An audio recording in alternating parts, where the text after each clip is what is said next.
শামীম ওসমানের পর নারায়ণগঞ্জের আরেক গডফাদার নজরুল ইসলাম বাবু চারবারের সংসদ সদস্য, বনে যান হাজার কোটি টাকার মালিক। নিরীহ মানুষের জমি দখল ও দুর্নীতির মাধ্যমে বিপুল অর্থ সম্পদের মালিক হয়েছেন তিনি।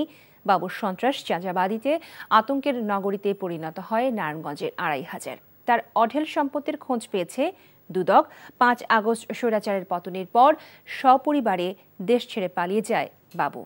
তারেক স্বপনের ক্যামেরায় নারায়ণগঞ্জ প্রতিনিধি বিলাল হোসেন রবিনের পাঠানো রিপোর্ট, জানাচ্ছেন জীবন আহমেদ।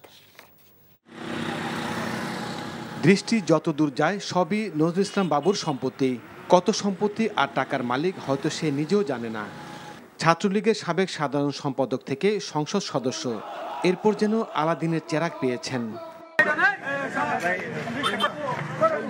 শামীম ওসমানের পরিবারের সাথে সখ্যতা গড়ে ক্ষমতার অপব্যবহার করে দুর্নীতির মাধ্যমে টেন্ডারবাজি, চাঁদাবাজি, হাজার হাজার একর নিরীহ মানুষের জমি দখল করে বিপুল অর্থ সম্পদের মালিক হয়েছেন। অবৈধ অর্থ বিভিন্ন শিল্প প্রতিষ্ঠানে বিনিয়োগ করেছে বাবু। নামে বেনামে দেশে বিদেশে করেছেন একাধিক বাড়িসহ ব্যবসা প্রতিষ্ঠান। ৫ আগস্ট স্বৈরাচার শেখ হাসিনা সরকারের পতনের পর দেশ ছেড়ে সপরিবারে পালিয়ে যায় বাবু। বড় বড় মিল কারখানার মধ্যে হ্যার ইনভেস্ট আছে। এই যে সন্ত্রাসী কইরা যে টাকা পয়সা কামাইছে, বড় বড় মিলে ইনভেস্ট করছে। এখন আমি যে জায়গায় দাঁড়িয়ে আছি, আপনারা বাড়িটা দেখতে পাচ্ছেন, ডুপ্লেক্স বাড়িটা। এই বাড়িটা করেছে সে জায়গা দখল করার মাধ্যমে। প্রাণ চলে যাইতেছে চিকিৎসার জন্য, তাও বিক্রি করতে পারছে না, এদা বাধা দিয়ে রাখছে। হয়তো এর কাছে বিক্রি করতে হইতো 10 টাকারটা 2 টাকায়। বাবু 12 বছর 13 বছর আমি বাড়ি এলাকায় ঢুকতে পারি না। আমার সকল ব্যবসা বাণিজ্য উনি বন্ধ করে দিয়েছেন। আমি রাজনীতির কারণে আমার বাবা এই মামলার আসামি হয়েছেন, আমার আরো ভাইয়েরা মামলার আসামি হয়েছেন। বিরোধী রাজনীতিকে দমন করা ছিল তার প্রধান কাজ।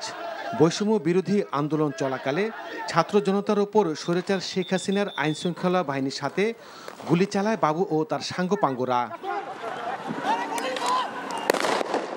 বিএনপির জাতীয় নির্বাহী কমিটির ঢাকা বিভাগীয় সহ সাংগঠনিক সম্পাদক নজরুল ইসলাম আজাদ। আন্দোলন চলাকালে কয়েকবার তাকে হত্যার চেষ্টা করেছে নজরুল ইসলাম বাবু। সেই দুর্বিষহ কথা এনটিভির সাথে আলাপকালে জানালেন তিনি। স্পেশালি পুলিশ সহ অন্যান্য প্রশাসনের উপর ভর করে আমাদের উপর যেসব হামলা, মামলা, অত্যাচার করেছে এগুলো চালিয়েছে। এখানে শামীম ওসমানের ইন্ধন ছিল। বাবুর সাথে হলে শামীম ওসমান এবং গোলাম দস্তগীর গাজী। ২৫০০-এর নেতাকর্মী প্লাস ২৫০০ বাসীর সাধারণ জনগণের উপর অত্যাচার করেছে, তার অবশ্যই বিচার হওয়া উচিত। নামে বেনামে দেশে বিদেশে তার অঢেল সম্পত্তির খোঁজ পেয়েছে দুদক। নজরুল ইসলাম বাবুর বিরুদ্ধে ২০১৯ সাল থেকে অবৈধ সম্পদ অর্জনের অভিযোগে অনুসন্ধানে নামে দুদক। তার বিরুদ্ধে জ্ঞাত আয় বহির্ভূত সম্পদ অর্জনের অভিযোগ জমা পড়ে 2 বার। নানাভাবে তদবির করে তিনি সেই অনুসন্ধান থামিয়ে দেন। একই বছর ক্যাসিনো বিরোধী অভিযান শুরু হয়। এতে নজরুল ইসলাম বাবু ও তার স্ত্রী সায়মা ইসলামের নাম আসে। দুর্নীতিবাজ বাবুর পাচারকৃত অর্থ ফিরিয়ে আনা সহ তার দৃষ্টান্তমূলক শাস্তির দাবি করেছেন ২৫০০ বাসী। জীবন আহমেদ, এনটিভি নিউজ ডেস্ক। আমি অন্যদের থেকে একটু আলাদা। আপনারে আমার অনেক পছন্দ, মানে আমি তোমার ছাড়া কাউরে কোনোদিন ভালোবাসিনি। এই পুকুরটা তোমাকে লিজ নেওয়ার ব্যবস্থা করে দেব। ওদুলে চাকরিটা খাই দাও যায় না। আমি যদি সুরজ মিয়া সাইকেলের সামনে বসা ঘুরা বেড়াই, তোমার কেমন লাগবে কৌতো? তুমি তোমার স্বামীর নিয়ে এত আহ্লাদ করতেছো, আর ওইদিকে মনে আমার সকাল হয় না, রাইতের আন্ধারয় এক রিকশায় গা সিপকে বইসা হাসতে হাসতে কই জানা যাইতেছে। দুনিয়ার এত মানুষ রাইখা এই বেডি তোমার মধ্যে কি পাইছে কৌতো? আর তোমার চোখে আমি শুধু তোমারে চাই।